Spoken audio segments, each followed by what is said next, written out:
Okay. So I want to introduce Lillian Schofield, who holds a PhD in construction and property management.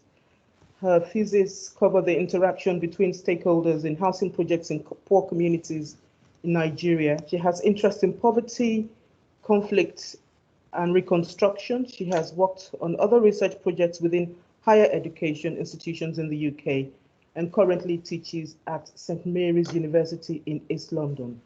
So can I ask, Lillian, what has been your experiences about the consequences of COVID-19 on your pedagogy? When we're talking about pedagogy, it's simply the science, art, and craft of teaching. What has been your experience? Could you relate maybe a comparison between your pre-COVID-19 pedagogy and your current pedagogy? Because we're still suffering from the effects. Absolutely. So over to you, Lillian, please. Thank you for having me. The university that I'm teaching at currently is Queen Mary University of London. If I can just put it correctly. Oh, okay. So sorry, yeah. St. Mary, Queen Mary's University. I'm University so sorry. Of London. Queen Mary's, yeah. Yes. And in line with the theme, the impact of COVID-19 on education and also on pedagogy, I'll be talking about it through a holistic view. As you've mentioned, we're still very much in the middle of a pandemic.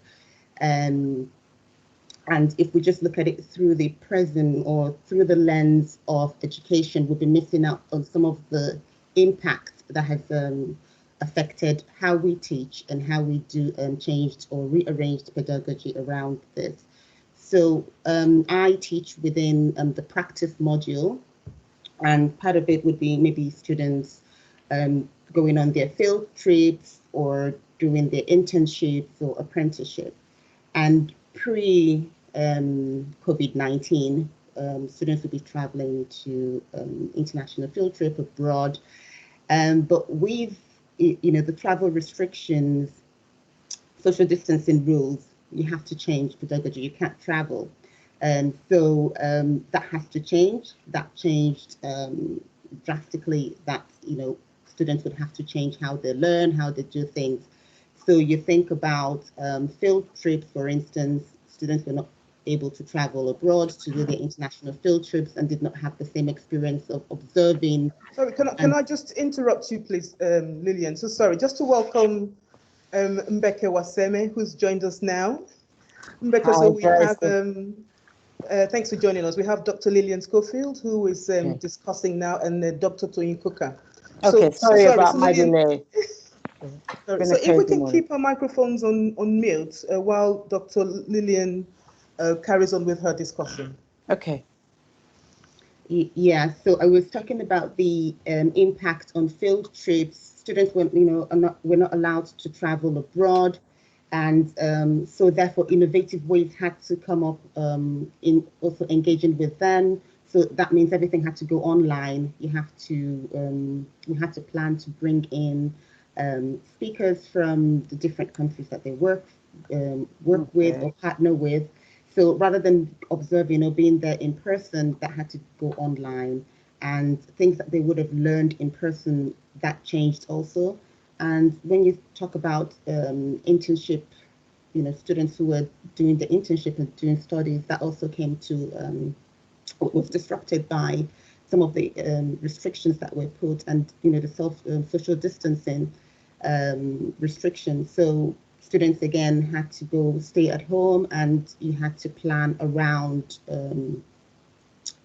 within these restrictions how to engage with students during this practice module.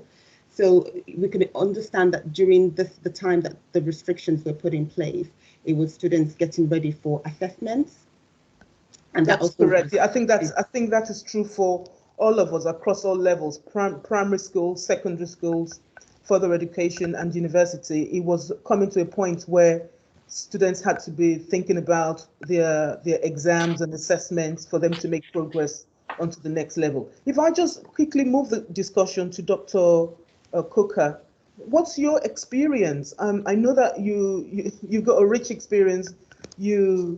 I'm just going to introduce Dr. Kuka very quickly. So he's an experienced lecturer with several years teaching experience.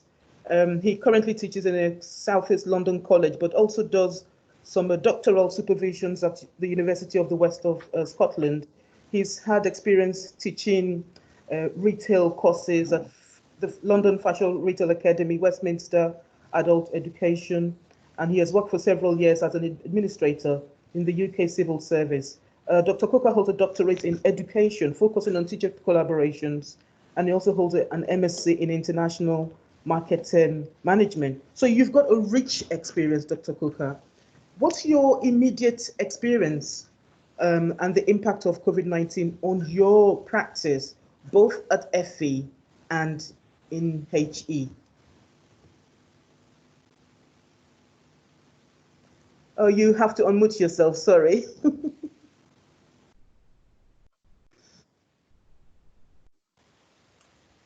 Yes, thank you for having me. As you've just said, my experience, I mean, things have drastically changed within the past, I would say, the past few months, especially within the FE system that where I fully work. Because initially we are used to having students on site, and you get to give them to teach them, give them their work, and they have to do the work there. Most of the time, you tend to mark their work, and sometimes you give them homework and stuff like that. But it's been a kind of shock in a way to both myself as a teacher and the students as well, because most of the majority of the students that we teach are not used to online learning. They're not exposed to technology as much as yes, some of them are not exposed to technology at all. Some of them are not just familiar with the idea of online learning, and it's been a struggle to get them to participate. In my own case, I wouldn't say it's a totally negative experience. I mean, in terms of student participation, because I have almost all of them. I mean, bar a few. But I was actually surprised because these are students that I was expecting to have serious issues. And so would you say that there was a quick adjustment to the embracing of technology a very, very while quick adjustment. online? Yes, because I was expecting a lower number of students engaging in the class, but you know, most of them were there, and but it's still not the same because the way you deliver face to face is different, and we are just adjusting to this idea of delivering online. Which of the platform should you use? And for example, there's we have an issue at the college at the moment where the manager wants us to be using MS Teams, and I as a person, I think I just find Zoom very user-friendly, easy to use. Students have to don't have to download anything, whereas with the other platforms, I think they need to download the app on their phones and all that kind of stuff. So that's so far, because I've kept to using Zoom, so I haven't had much problem. I'm just wondering what's going to happen when we move, if we are made to start using Teams, and how students will adjust to that. Even though we're still getting the training at the moment, I have a feeling that will be a bit of a problem because the students have to be trained at induction. I think that should. I mean, I think the institutions should leave a certain number of weeks, a week or two, as part of the induction to actually train students how to use this software. Thank you very much. Thank you very much for that. So there's quite a lot of lessons that we're gleaning from our our COVID-19 experience. right now. So I like what you've mentioned about a thorough induction to include students or expose them to the institutional ed tech preference. So for instance, where you teach, your managers are insisting on Microsoft Teams, but you prefer Zoom. So if this is going to be the case, it means that students have to be thoroughly inducted when we resume in September. So, I mean, that's one point I'm taking from your discussion.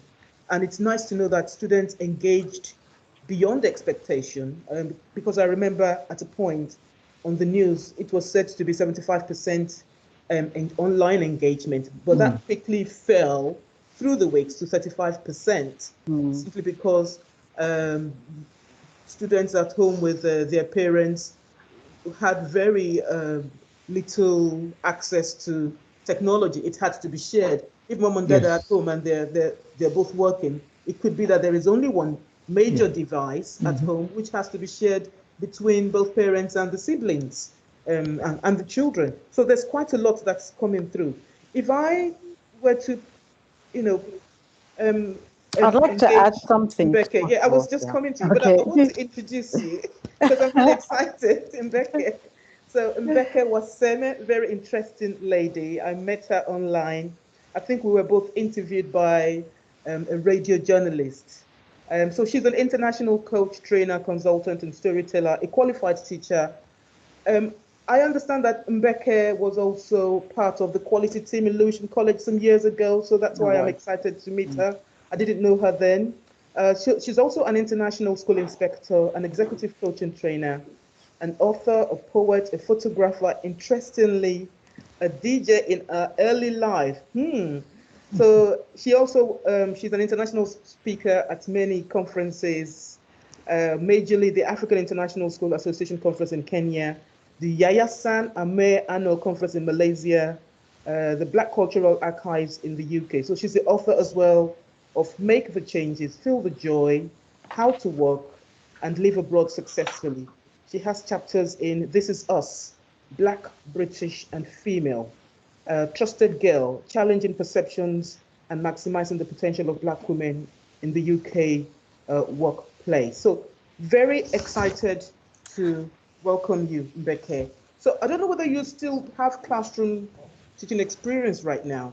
I do. What are you, oh, thank you. What are you able to glean from what is happening in the media, from your own current practice?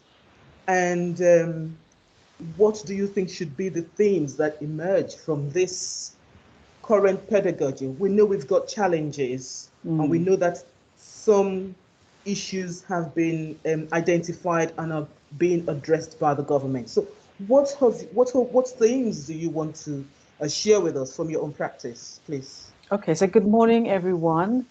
And thank you for inviting me, Joyce. It's quite an exciting topic. And apologies for my technological challenges at the beginning. So I joined a little late, so I'm incredibly sorry about that. All right, so for me at this time, I think I'm currently doing some part-time lecturing in a Southeast London college. So I've got first-hand experience. And my cohort of students have been adult learners. I'm not sure if anybody's discussed adult learners yet. Dr. Coker teaches adults, and I would also say Dr. Lillian as well, because anybody who's 19 plus is classed as an adult. I also teach adults as well. Yeah. Okay, great. So there are a couple of things that have really stood out for me during this period. One is the mental health and well-being of our students. I have been speaking to students who are challenged on a number of levels. The first level is they find themselves at home looking after 2 or 3 children, and many of them are also carers, as was mentioned earlier. They are working in an environment where they have limited access to technology and limited experience of working online. Fundamentally, though, many of them are tense and stressed because of the environment and the position they find themselves in because of COVID-19. So I'm working with students with my academic hat, with my coaching hat, and with my counseling hat, which I received many, many years ago. So if I'm in front of a student who's crying, because they don't want to leave the house because they're scared they're going to get sick. That's a reality for a lot of the students. Yep. And there are students whose children are coming online and saying, hi, and the parents are, no, this is real though. The parents are hushing them away. And I'm saying to the students, no, don't do that. Don't do that. Your children are part of this experience now. And so we are going to learn to manage them here with us.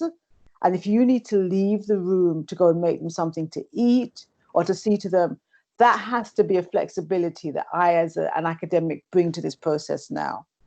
Yeah, we're no longer in the classroom. We're no longer where you have access to all the resources that you need, the library, the computer room, the computer tech support.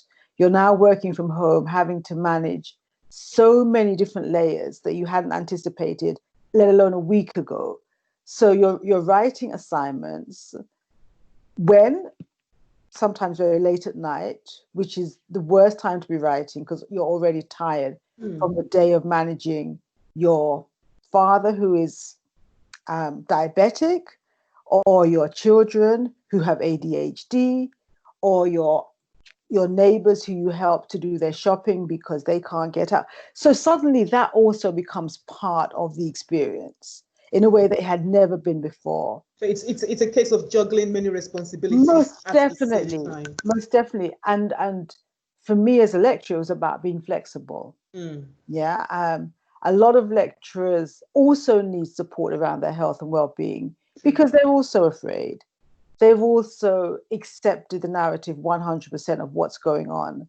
And so they're challenged by trying to learn a new skill, deliver online in a way that's confident, because they have to instill confidence into their students. And if they're afraid, that's going to be transparent, even with an online experience. So for me, it's been a fascinating time in terms of the number of ways in which we've had to adapt to be able to manage this successfully. And as I think you mentioned earlier about just that the many families don't have 2 or 3 laptops in their home. They have 1 laptop, and because they were in an environment before where they had access to a computer room, they could stay late, provide, organize childcare so that they could successfully complete their assignments in the college. That's no longer an option. So it's managing with very limited resources. It's managing the experience of being online. For me as a lecturer, it's been about, okay, my student has not only muted, they've also turned their camera off. Are they still here? Have they left the room? So it's been a lot of flexibility that's had to come to the table in a way that wasn't necessary before. Can we just pick your theme there? So your theme there is tutor management of the students. Yes. And flexibility. And most definitely. I think I really, really like that. If I go on to the next theme that we're discussing, it's about, I don't know, I think we've mentioned 1 or 2 from this. It's about assessing the successes. Yes. And the failures of remote teaching. And I'm going to start with Dr. Lillian. I want to believe that there are some pros and cons from this experience. And one thing I'm going to say, because although I teach adults, I also teach teenagers. My teenagers can be very disruptive. I teach in Lewisham College. Okay. I have to say that I was so happy when I found out that in a test article, a teacher had submitted an article saying that she has seen a marked turnaround in the learning attitude of some of her students. Now, I was afraid to mention this to some of my colleagues, but I found out later on that resonated with so many of my colleagues' experience. We found out amongst the teenagers that the disruption in the classroom is as a result of them mixing together and creating that disruption. When they're on their own, they don't realize the ability they've got. They don't realize they're actually clever to engage in education. So that's what I feel is one of the biggest advantages of this. Some students have different learning styles. They can actually learn on their own. They can internalize. They can make sense of the outside world. They can problem solve. It is at the point they come together in the classroom that they let down their guard and think it's socially acceptable to be disruptive if their fellow learners are equally disruptive. This is what I found within my teenage students, and this is what many secondary school teachers are also finding. Please don't forget that what we're doing is not just FE focused or HE focused. We're trying to go across the levels. And I regret that I wasn't able to engage some primary practitioners. So maybe the next time we have a discussion like this, we will be looking at teachers across all the levels. So if I may just go to Lillian, what do you think is one benefit you've gleaned? What is one success? And what is one other failure that you've experienced during this COVID-19 period? Okay, I would like to continue from some of the points Dr. Mbeke mentioned. So we are in a global pandemic, and I teach many international students.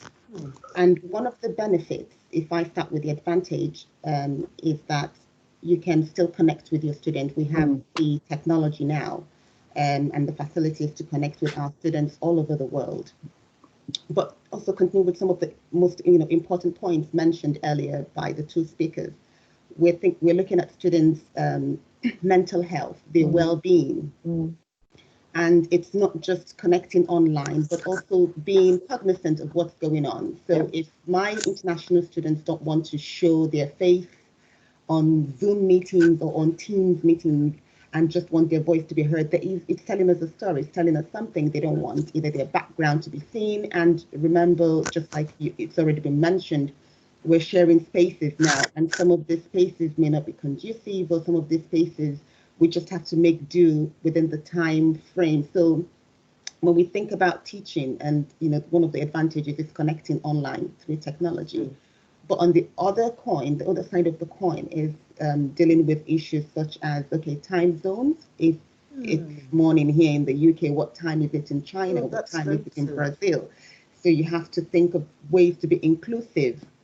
So I wouldn't call it failures, because we're still learning. We're still very much in this pandemic. But it's what are we learning, and what are the challenges, and how can we deal with these challenges? Yeah.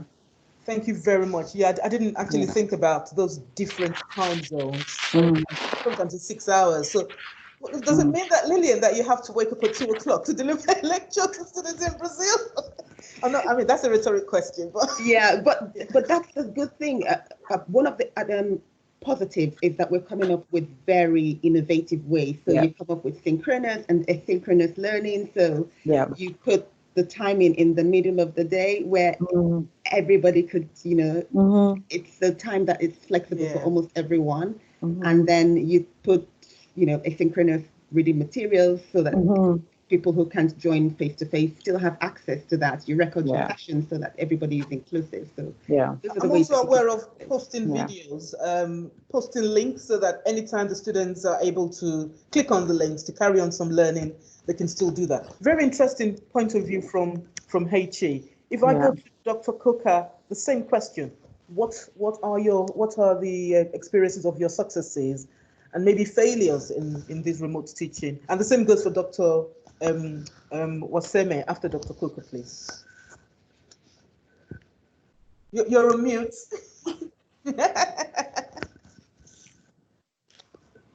Right. You see, that's what we're talking about now. I know.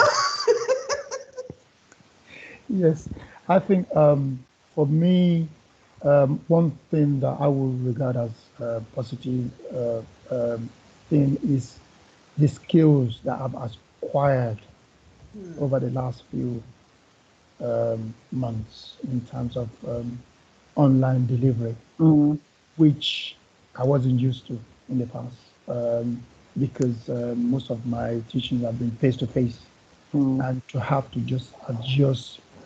I had an apprehension at the beginning how this was going to work, but again, as everybody have said, we are continuously devising innovative ways of doing it. That's one thing, and also the fact that quite I mean, on a personal level, quite a number of my students were engaged, which actually makes me happy because I was really worried that many of them would lose out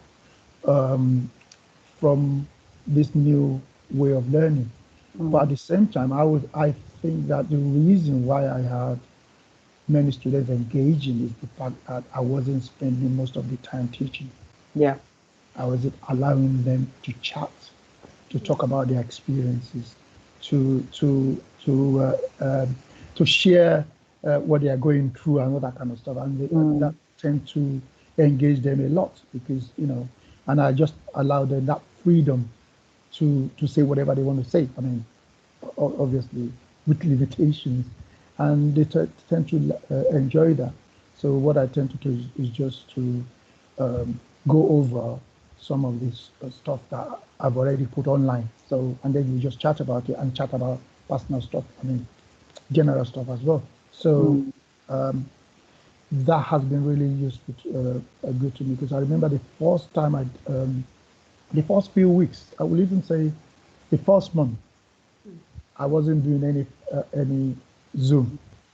I wasn't really confident about doing it. So I was just putting materials on, and I was just communicating through online response and stuff like that. Okay. But the first time I did it, I did a Zoom meeting with them, they tend to love it and said, "Oh, please, can we have this every week?" And I found out that it actually helped them get out of that loneliness. Yes. And the fact that they could see their teacher face to face. I mean, not physically, but at least they could see somebody who was a teacher. It's something that really, really made them happy. So, and I just kept it like that. I've kept it like that till now. So that's been a positive experience for me. In terms of negative ones, it's just part of what we've just said before. First of all, in terms of is the fact that we're still, I am still, and I'm sure some of us are still trying to adapt to this new system, which how to put on materials, how to assess students, mark their work, and all that kind of stuff in an effective way.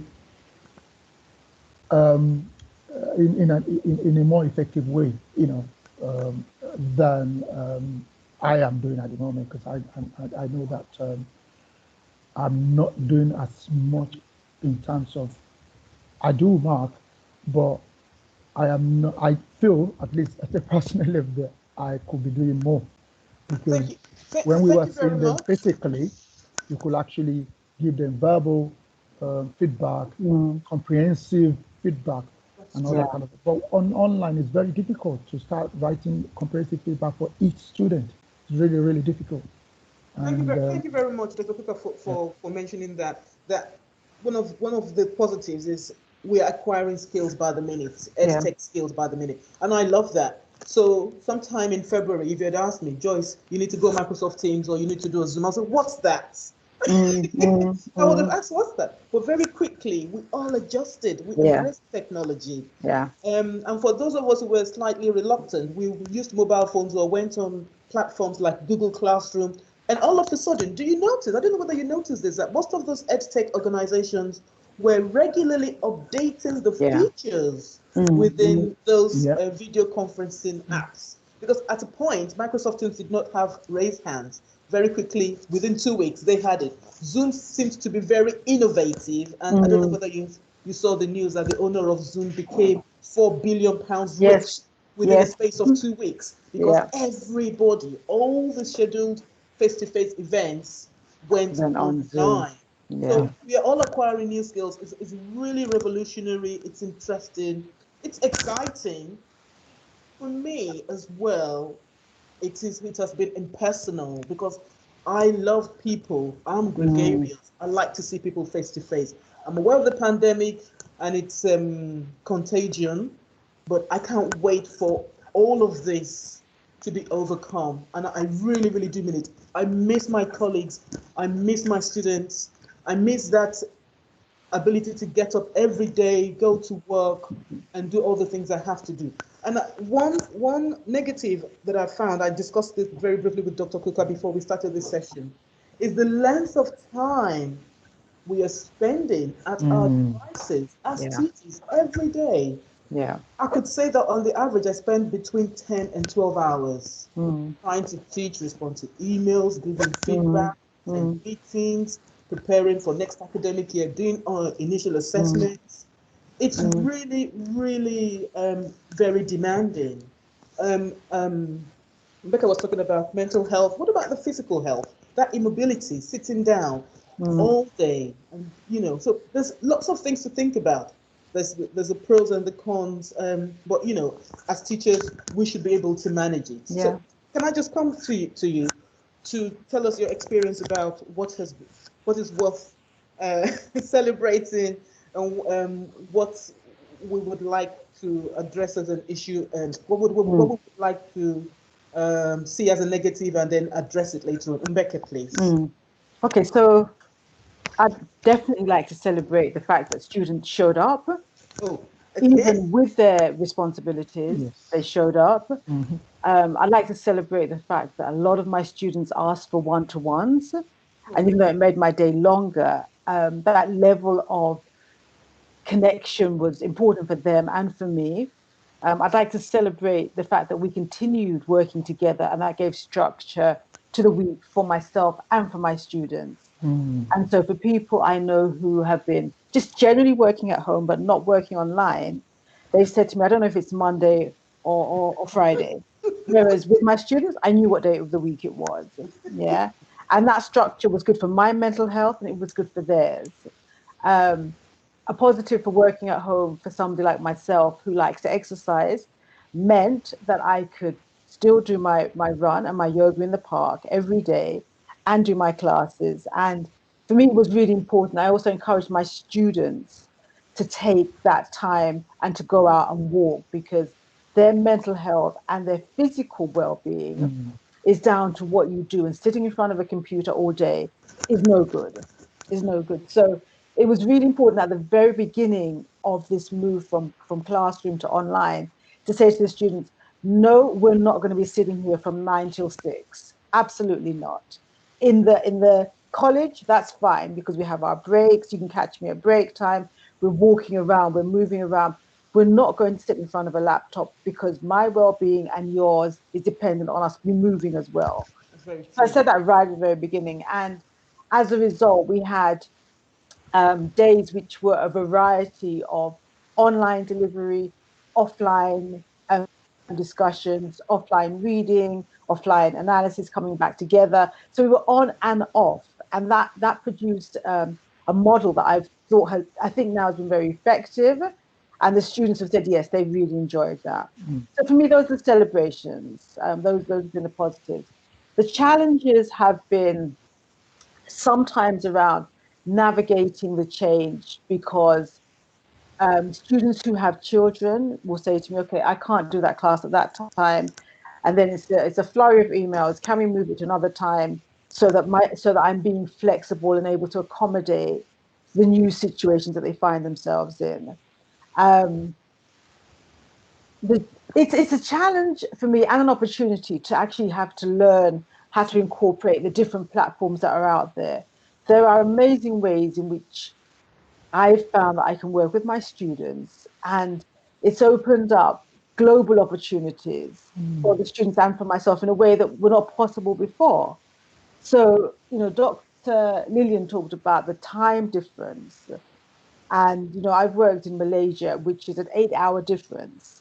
But actually now, if I wanted to do some work with students that I know in Malaysia, I could do that at the end of my day.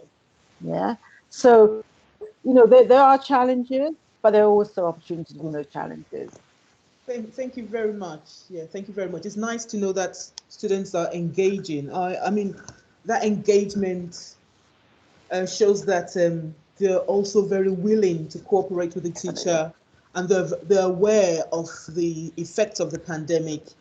And do you feel sometimes that at this point that teachers are appreciated? whether teachers are appreciated across society. Because Very did you come across a video of a woman online? I think it was a very popular video that went viral where she was begging teachers to come back to class because I saw it on WhatsApp. Cope. She couldn't cope. It was hilarious. It was hilarious. It was Yes. hilarious, but I think it was true. Yeah, no, she was definitely. really telling her out. I really love you, teachers, and I'm sorry. It was an apology to teachers. So this, I think our children were of primary school age. Yes. So you can imagine juggling your work, your home life with teaching the children. So I mean, there's quite a lot that can come out of this very interesting discussion. The next theme, I'm going to wrap it up with the final one. I think there's an overlap. So let us think about the socioeconomic realities of remote teaching. We've touched very briefly on it. Obviously, the government is aware of what is now deemed digital poverty. I mean, a lot of new terminologies are emerging every day. We have identified digital poverty. We know digital poverty simply means the inability to access devices and connectivity to engage in a remote world. Yeah. So what is happening? What are the issues? How are these issues being addressed? We can look at it institutionally, and we can look at it from the government level. I'm aware that the UK government is doing a lot, and I will share my experiences as well. I don't know, from HE, Dr. Schofield, what is the university doing? What are there any specific measures they're using to capture students who are suffering from digital poverty or any other socioeconomic impact of COVID-19? If we look at it from, starting from personal, what I am doing as an educator, so I would start from that rather than talk from a university perspective. We know that COVID-19 has highlighted some of the inequalities that already exist in education. And we know that those from Black minority ethnic group and from disadvantaged backgrounds are most likely to be impacted and would be in the category of those with limited IT equipment. So what we do as educators is to listen to students. What do you need? What support do you need from us? So we know some students would use their mobile phones to access teaching, and that has its own limitations itself, using your mobile device. And then you think of how can the student have access to IT? Remember, we still have social distancing. I mean, even though it's easy now, how can they get hold of a device to do some of their coursework, to do some of their learning? So you have that in mind when you do these things. So in terms of from institution-wide, I can't speak for the rest of the higher education institutions, but we do have facilities where students can borrow laptops, Okay, that's good. exactly, and have access to learning materials. I know with my children's school that they were sent materials. If you can't go and collect it yourself, you can be dropped in front of your house.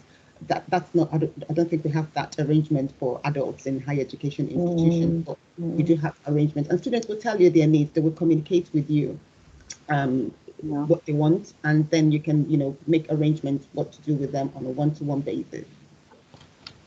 Thank you very much for that. Dr. Cooper, I mean, we're both at Lewisham College. We've got the same experience in terms of identifying students who have digital, who are suffering from digital poverty.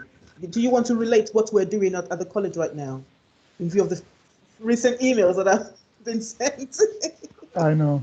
I think one of the biggest problem is the fact that, like we said before, in terms of digital poverty, in terms of people not having laptop or computers at home, and students, quite a few of the students have to use their phone, and as we know, that is not very effective. No. They can only look at stuff, but not actually. It's very difficult for them to actually do what I could term proper work on a mobile phone. And some of them have to share, like as we said earlier on, one laptop with their children. There are times when I've sent students stuff and I I give them a deadline, and when they haven't submitted, they say, oh, my kid is using this for their test, their homework, or whatever. I'll do it later on in the evening. And we have to be flexible and just,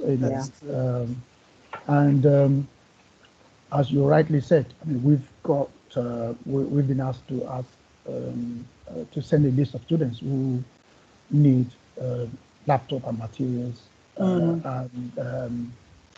so that the college can provide them with. But whether they will have enough resources, is another thing. It's another issue.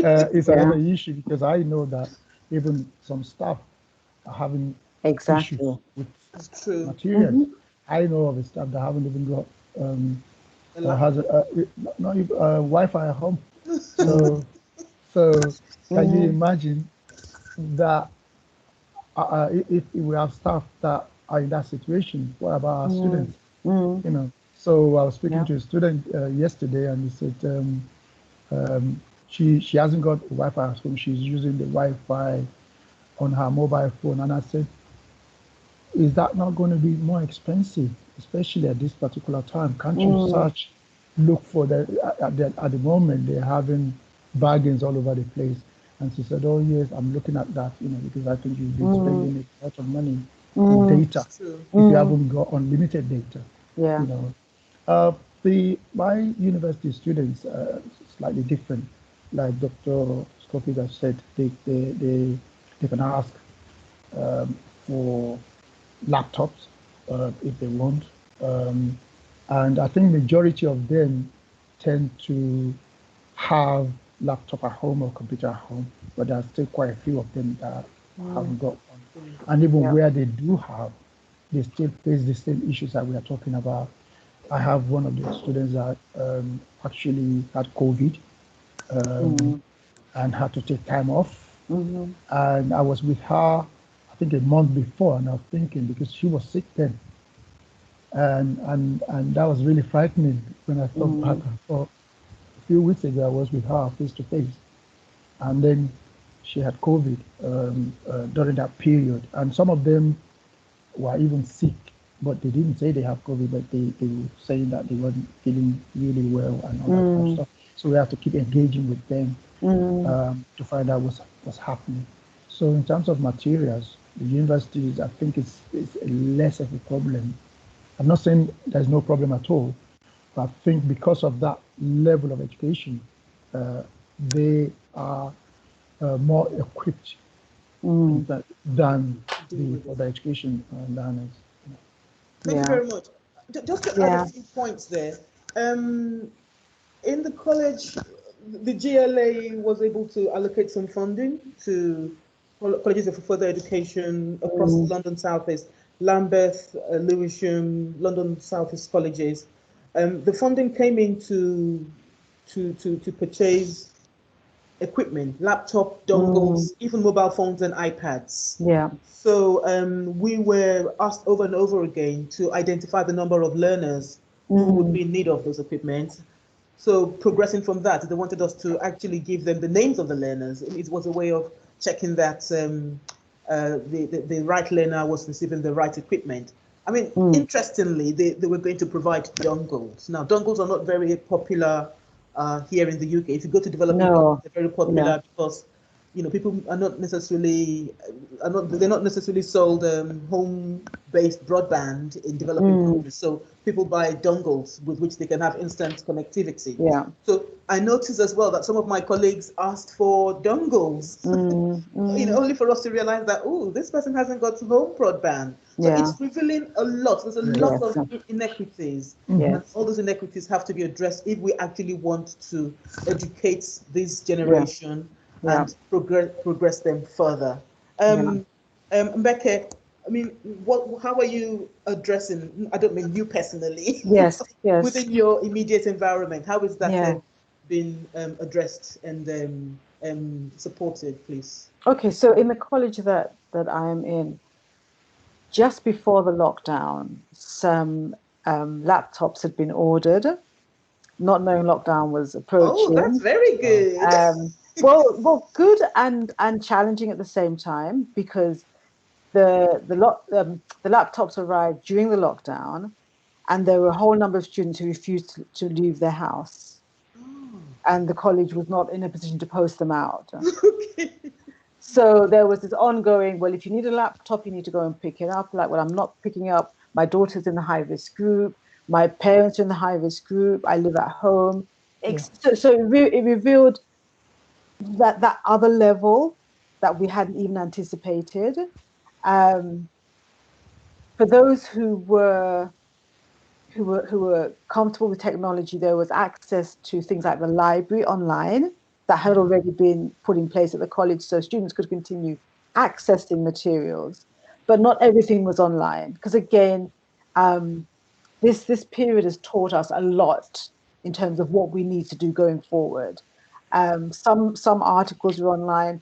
A lot of the books did not have an e-version, so students were saying, well, we can't access our main text, etc., etc. So you know, what's been revealed is that yes, there were laptops available. There were never enough laptops to meet the need, because again, we wouldn't have known this. But once we had to leave the college, we realized how many students didn't have their own equipment.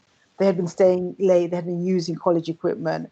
So that revealed exactly what was going on. And then, you know, it showed us that we have some things in place, but a lot of things we don't have in place. That's true. I think another important part of the whole lockdown experience, and you know, both Dr. Lillian and Dr. Coco have spoken about students using their phones. Yeah. And again, I had students trying to use their phones, but it wasn't, the phones as we have them now just don't provide all of the resources, all of the platforms that students need to do their work. And I'm they're not compatible with certain apps. Exactly. And I am sure that there are phone innovators and apps being created as we speak to fill that gap, because there's a massive gap which we know needs to be filled, because we may be in this position again. And so, you know, and for students who don't have laptops, and for families that only have one laptop, there will still need to be something in addition that's available for somebody in that household to continue learning. Yeah. Thank you very much for that. Very interesting themes have come through. I was just going to refer very quickly before we round up. Thank you very much for all your viewpoints. It's about the implementation of social distancing as from September, which is the new academic year. So there is the securitization of institutions, which is just a terminology of implementing social distancing measures. Yeah. When we're talking about the rearrangement of desks and chairs, and 2-meter markings in the classroom, and the creation of bubbles in the classroom. So that is going on right now, but things are so changeable in the sense that when lockdown is completely lifted, then another theme evolves. That is the desecuritization of this lockdown measures. So at the moment, it's been eased. It's so changeable. We had 2 meters, now it is dropped to 1 meter, and maybe eventually it will be scrapped. So think about all the efforts, resources, and funds that have gone into securing all those institutions, so that when students return to some level of normality, some form of learning can take place. There are also the development of new teaching models. At a meeting, one faculty head had designed 3 different models where blended learning has to take place.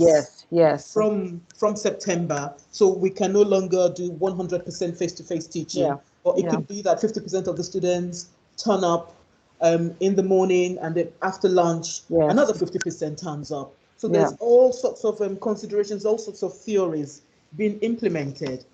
I was looking at Education International.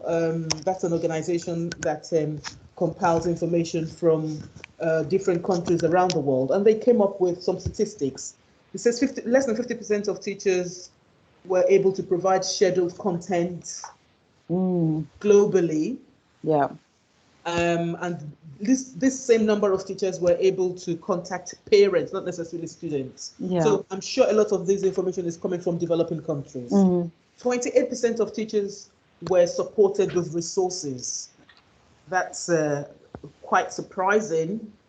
Sorry, I didn't hear that, Joyce. Did you say 28% of teachers yes are supported with resources? Okay, supported This is with a report resources. from Education International. Yes. And then 13% of teachers claimed that there was not a single governmental action to support their COVID-19 practice. So there's quite a lot going on that we can address using our own skills and expertise. So I'm not sure when we will hold the next meeting, but I'm really, really excited. And I'm sure you're aware that this session is being recorded. I'm going to stop recording in a few minutes. I just want to say thank you so much, Dr. Lillian Schofield, for spending your very precious time with us. I know you're very, very busy. I also want to say thank you so much for Dr. Coker, who was sent a lastminute.com invitation this morning. And Rebecca, thanks for putting up with me. You're welcome. It's really nice to speak to you. I don't know whether there's any last things you want to say before we finish at exactly 12 p.m. Lillian? I'd like to say something. You've covered most of the things, and yeah, I'll leave it to Dr. Waseme to close up. Yeah. All right. I think an important point here, Joyce, is that the idea of rethinking digital access is for the developed and the developing world. I think sometimes we have a strange notion that only those in the developing world are challenged. So recent statistics show that 1 in 5 homes in Spain do not have a computer. Yeah. 1 in 4 homes in New York don't have a computer. Yeah. These are statistics that have come out this year. So while we think of access to technology as being a challenge in the developing world, it's in the developed world as well. There's a lot of poverty. There are a lot of people who have never thought computers were important. In terms of choices and income, people make decisions about how they spend their money, and a laptop has not always been priority. Very true. There are a lot of people in the developed world who have low literacy rates. So when their children are at home, they're in no position to support them. So there's also, I think, as this topic is current, it's dynamic, and we really need to also maybe have some kind of paradigm mindset shift as to how we're approaching it, because it's a global challenge. It really is. And for teachers around the world, there are going to be different ways in which they approach or attempt to approach it. And this morning when I was thinking about this, I was thinking about, I lived in Ghana for 4 years. I worked at Ghana International School, but there were small villages. And I'm thinking about, how are those children going to manage? Yeah. How are children in Lancashire in England, where parents are not educated, and they rely entirely on state support? Exactly. Finally, we have a model of remote learning called the Open University that's been going for years, very successfully. And if we're not already having discussions with them, we need to. They have successfully rolled out many programs, degree, postgraduate, doctorate levels, that people have navigated around the other aspects of their life. So I think that's an important one that we should remember. We already have a good model that's effective. Thank you very much for that. Okay, thank you, Dr. Coker, last words, please. I just think as teachers, we just need to continue to think about how we are going to continuously innovate and continuously adapt to the current system, but because it's here to stay. Things can never go back to the same. That's the harsh reality.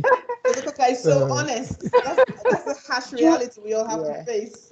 Joyce, can I just add that, just following up from both talks, that there are innovative ways of learning coming from developing countries. Remember, they've dealt with Ebola, and so for instance, Nigeria opening access to learning using TB programs.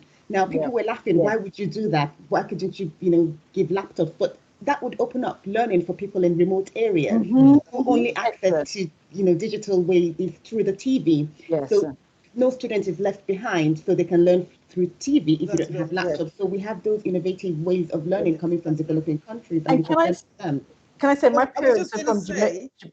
Oh, sorry. I'm just going to say my parents are from Jamaica, and they often talk about very classes very early in the morning, 6 o'clock, 7 o'clock, where they would get up, and people from different families would congregate in one household, and the children would learn that way. So we may be returning to something that we already have. Yeah.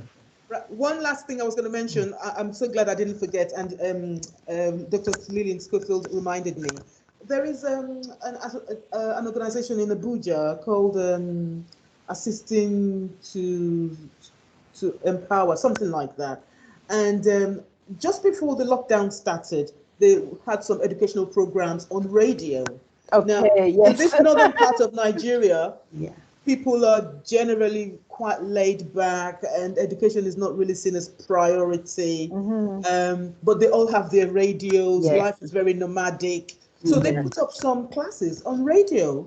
And they found out that 18 million people were accessing these educational programs. And those programs were in the local Hausa language. Fantastic. In fact, CNN picked up on it. I went to interview the founder of the charity. So we will just leave it at that. So we can use native intelligence to address problems that our brothers and sisters are facing back home, wherever that is, in the West Indies or in Africa or in South Caribbean. America. We don't use the West Indies at all. We use Caribbean. We are here to generate all these discussions.